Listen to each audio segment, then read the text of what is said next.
Para oficializar o matrimônio, o primeiro passo é preencher um requerimento em cartório. No casamento de homossexuais, se houver dúvida, o caso pode ser encaminhado para avaliação do juiz. Para debater esse assunto, a nova lei de adoção e os direitos e garantias da magistratura, o Brasil Justiça, desta semana, recebe a desembargadora da 20ª Câmara Civil do Rio de Janeiro, Marília de Castro Neves. Doutora Marília, muito obrigada pela sua presença aqui no Brasil Justiça. O prazer é meu, Renata, estar aqui com vocês hoje. Doutora Marília, o que deve ser feito quando a união entre pessoas do mesmo sexo não é autorizada no cartório? Nesse caso, Renata, o procedimento padrão seria os pretendentes à oficialização dessa união recorrerem ao juiz, pedindo autorização a eles, ao juiz, para casar. O casamento homossexual foi reconhecido pelo Supremo Tribunal Federal no ano passado. Só que as decisões não têm sido padronizadas, não é mesmo? É verdade, Renata. Isso acontece porque a decisão do Supremo não conferiu efeito vinculante a ela. Assim, nenhum tribunal, nenhum juiz do país está obrigado a acatar essa decisão, a decidir da mesma forma. No Rio de Janeiro, especificamente, na 20ª Câmara Civil, onde a senhora trabalha, como é que têm sido as decisões nesses casos? Bem, Renata, recentemente nós julgamos um pedido de conversão de união estável, homossexual, homoafetiva em casamento. Ela foi julgada por maioria, ou seja, a turma julgadora integrada por 3 desembargadores, dos quais eu era um dos 3, nós julgamos, reformamos a sentença do juiz que negava a união estável para concedermos, permitirmos que houvesse o casamento. O meu voto foi dissidente. Por quê? Porque eu entendo que a arena para se discutir essa questão não é o judiciário, é o legislativo. Nós vivemos num sistema tripartite de poderes, o que significa que o poder central, o poder central, é dividido em 3, apenas para facilitar a forma de governo. Isso significa também que o poder legislativo é aquele que tem legitimidade para alterar, para conferir, para fazer as leis e alterar essa situação. Nós temos uma Constituição de 88, que é uma Constituição recente, secundada pelo Código Civil, que é de 2002, é um código jovem, que tem 10 anos apenas, e nas 2 legislações, tanto na Constituição quanto no Código Civil, a previsão para o casamento, a permissão para o casamento é apenas entre homens e mulheres. Isso significa que um homem e uma mulher, quando pretendem se casar, ou mesmo quando eles estão vivendo em união estável, eles são obrigados, por lei, a preencher determinados requisitos, que nós não sabemos se poderiam ser ou não aplicados aos homossexuais. Não se trata aqui de se discriminar os homossexuais apenas porque eles são homossexuais. Ao contrário, o judiciário, assim como o legislativo, acredito, e o executivo, nós queremos todos integrá-los à sociedade, à vida à sociedade. O problema é como fazer isso, e a única forma de se fazer isso é através da lei. A lei estabelecerá os parâmetros, os requisitos para que os homossexuais, assim como os heterossexuais, se casem. De outra forma, nós estaríamos privilegiando os homossexuais em detrimento dos heterossexuais. Por que é que os heterossexuais teriam que preencher determinados requisitos que os homossexuais, apenas porque são homossexuais, não teriam que preencher? E aí sim nós estaríamos violando o princípio constitucional da igualdade entre as pessoas e do impedimento de discriminação por sexo, por raça, por cor. A senhora acha que o reconhecimento do casamento entre pessoas do mesmo sexo é um avanço na defesa dos direitos dos homossexuais? O reconhecimento de qualquer direito, inclusive do casamento, é sempre um avanço no direito no reconhecimento dos direitos de uma determinada classe que se considera como uma classe minoritária. Eu acho que eles têm direito a casar, tanto quanto os heterossexuais. Eu acho apenas que isso deve ser regulamentado devidamente, e só quem pode fazer isso é o legislativo. E regulamentado no legislativo, eles prescindirão, não haverá mais a necessidade deles recorrerem ao judiciário para verem reconhecidos seus direitos, que já estarão reconhecidos em lei. E quem tem legitimidade para alterar a lei civil e a Constituição Federal? Apenas o legislativo, Renata, tem legitimidade para fazer as leis, para propor as leis e para aprovar essas leis. Só ele poderia alterar a Constituição e alterar o Código Civil. Muito obrigada. No próximo bloco, a desembargadora da 20ª Câmara Civil do Rio de Janeiro, Marília de Castro Neves, vai falar sobre a nova lei de adoção. Não saia daí, a gente volta rapidinho.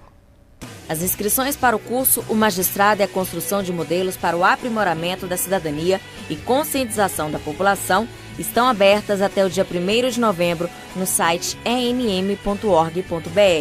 35 vagas serão oferecidas no curso promovido pela Escola Nacional da Magistratura, pela AMB e pelo Tribunal de Justiça do Distrito Federal e Territórios, nos dias 5 e 6 de dezembro, no auditório da AMB, em Brasília. Os participantes vão debater temas como o novo perfil do Judiciário Democrático de Direito, a natureza social do serviço que o Poder Judiciário presta à comunidade, entre outros. Não perca!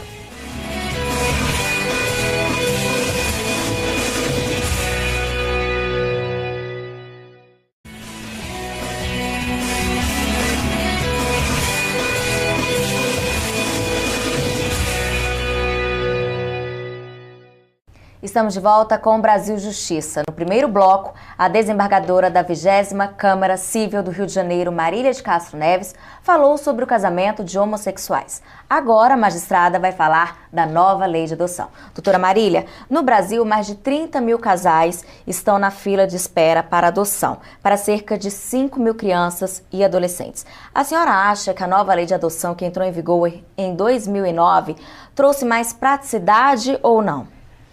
Não, Renata, na verdade, não trouxe mais praticidade. A lei pretendeu realmente proteger o adolescente e a criança num problema grave que havia então, que era a negociação com os menores a serem adotados. Nós tínhamos problemas, inclusive, de exportação de menores, mandavam-se menores que eram comprados para o exterior. A lei pretendeu evitar esse tipo de coisa através da criação do cadastro único, do cadastro de adoção. Na prática, isso se mostrou uma faca de dois gumes, porque, como você mesmo mencionou, existem 30 mil casais à espera para adotar e 5 mil crianças a serem adotadas. Se esse cadastro funcionasse, nós teríamos 25 mil casais e não teríamos criança nenhuma para ser adotada. Não funciona por isso, porque, na verdade, o Brasil é um país que tem regras próprias e que não se amoldam à lei formal.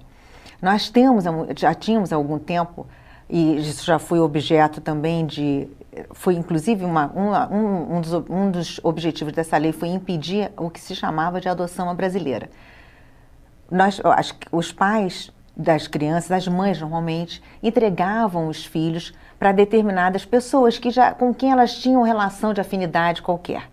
E aquelas pessoas praticavam o que se chamava de adoção à brasileira, registrando as crianças até biologicamente, como se fossem filhos biológicos, em vez de correr os trâmites legais da adoção, pedir a guarda provisória com fins de adoção.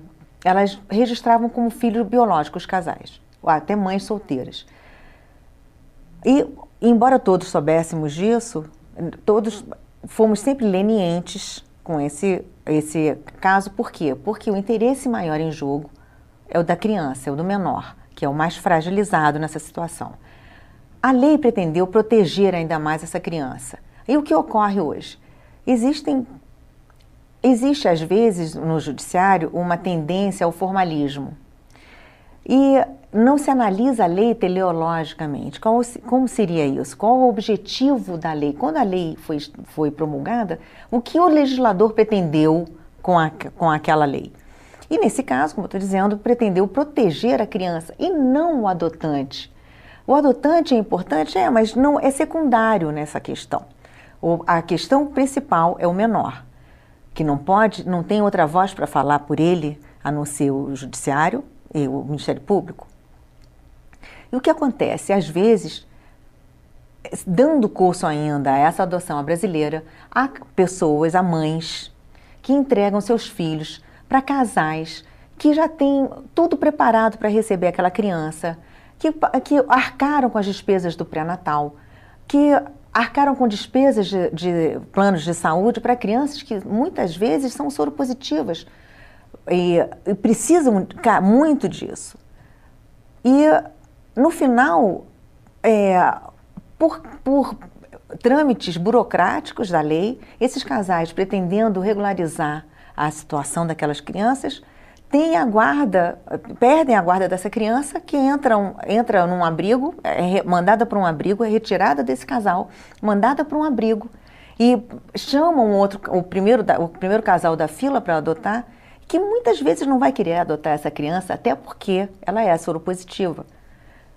Então, isso gera um problema para quem? Para a criança, e não para os pais adotantes. Os adotantes que estão no cadastro não estão se sentindo prejudicados dessa forma, porque se eles estivessem se sentindo prejudicados, realmente estariam adotando uma dessas crianças, dessas 5.000 crianças que estão na fila. Hoje, a mãe, ela tem que entregar o filho diretamente para a justiça? Esse é o trâmite legal. Ela deveria entregar diretamente às instituições que estão preparadas e cadastradas para receber as crianças para serem postas em adoção.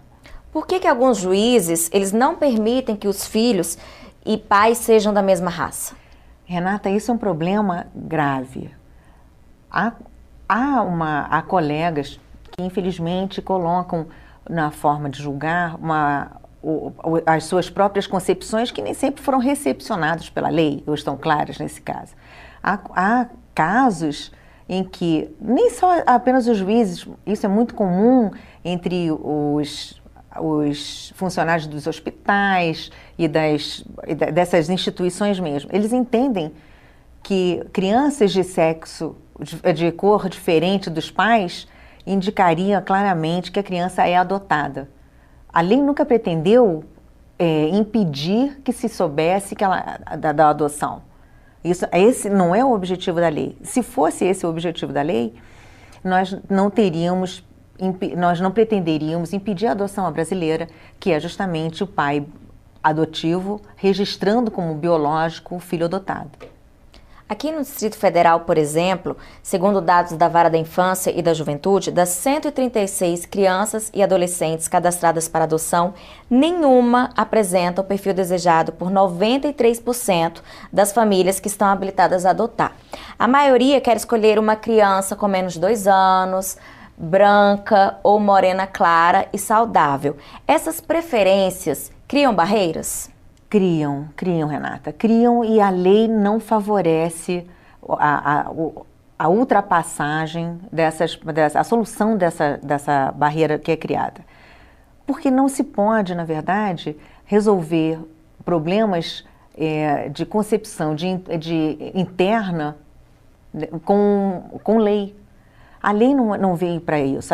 O objetivo da lei é regulamentar determinadas situações. Nesses casos, entre essas 136 crianças, eu não sei porque não examinei, eu não sou daqui, mas é muito possível que haja crianças que tenham sido dadas em adoção para casais informalmente e que a lei tenha obrigado essas crianças a serem institucionalizadas e que ela, nesse processo de institucionalização e chamamento dos casais cadastrados, elas tenham atingido a idade limite pretendida por esses casais para adoção.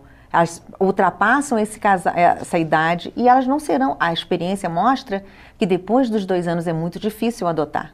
É muito difícil. E elas permanecerão no abrigo até os 18 anos.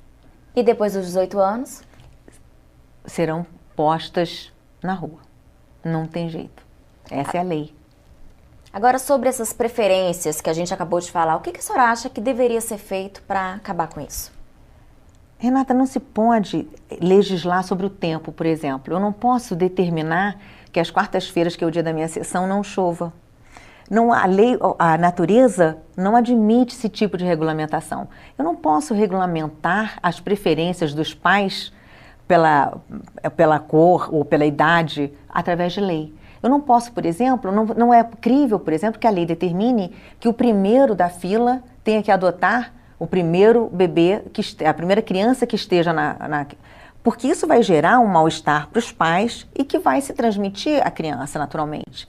Então, o ideal é que isso tudo se resolva com menos lei e com mais compreensão e mais doação de quem está julgando e de quem pretende a adoção e de quem está lidando com isso, sempre tendo em vista que o interesse maior é o do menor.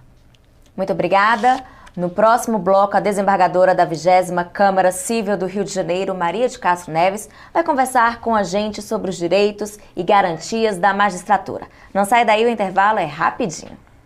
Estão abertas as inscrições para o curso Jurisdição e Psicanálise, promovido pela Escola Nacional da Magistratura e pelo Núcleo de Psicanálise da Universidade Federal do Paraná. Os interessados em participar têm até o dia 2 de outubro para garantir uma das 50 vagas, no curso que será realizado entre os dias 7 a 9 de outubro em Fortaleza. Inscrições no site enm.org.br.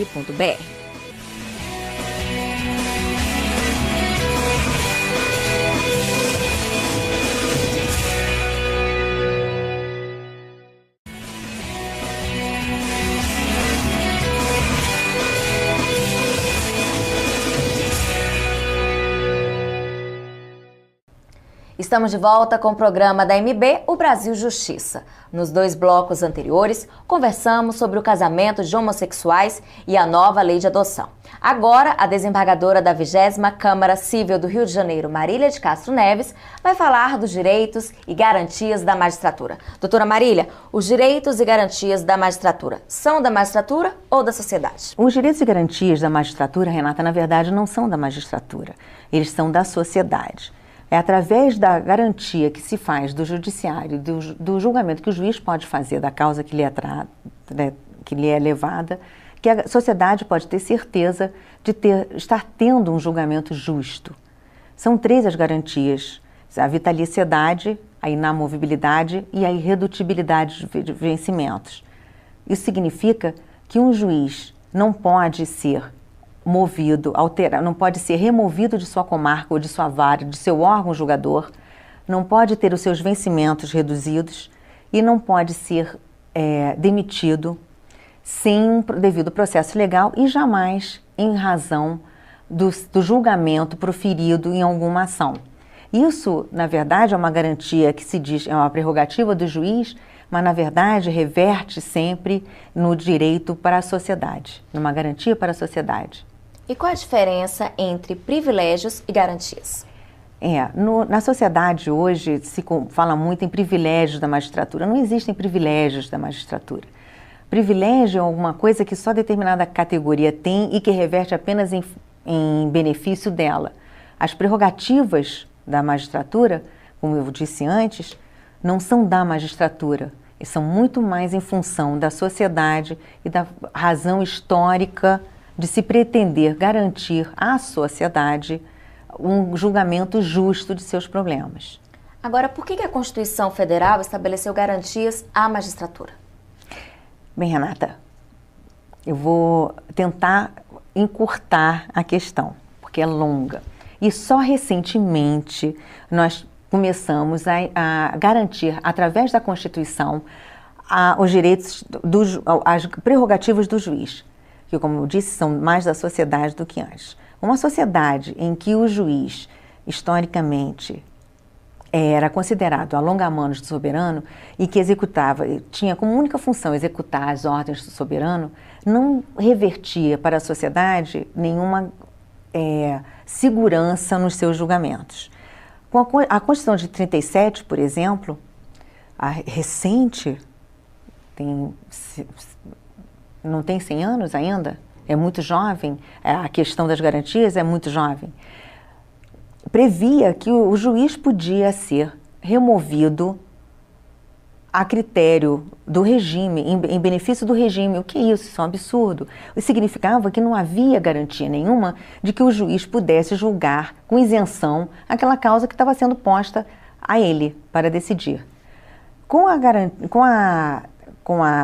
O surgimento do estudo, com colocação, a intervenção da Constituição, garantindo aos juízes a inamovibilidade, a irredutibilidade de vencimentos e a vitaliciedade, a sociedade pode ter certeza de que o juiz julgará aquela causa com isenção, sem medo de ser removido de sua comarca para uma mais longínqua, quando ele já se estabeleceu ali com a família, sem medo de sofrer qualquer tipo de pressão dos mandatários locais e sem medo também de sofrer represálias nos seus vencimentos ou ou ser eventualmente exonerado e demitido do seu cargo.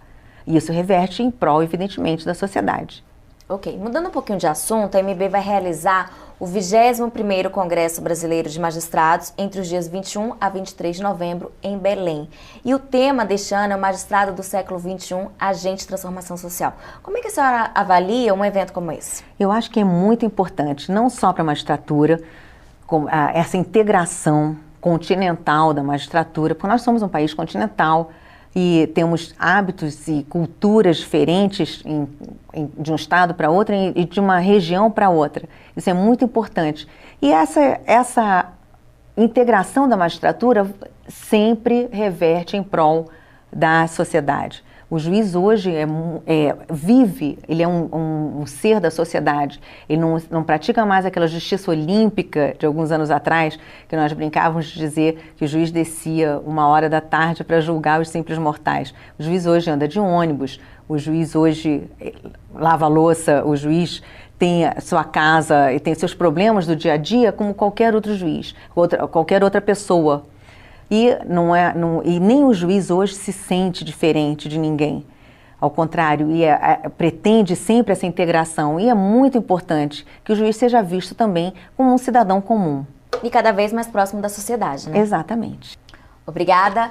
Vale lembrar que os juízes e desembargadores interessados em participar do 21º Congresso Brasileiro de Magistrados da AMB podem fazer a inscrição no site amb.com.br/congresso 2012. O preço com desconto, no valor de R$ 400, vale até o dia 30 de setembro. Chegou a hora da gente conhecer, no quadro Vida de Juiz, um pouco da trajetória dos magistrados.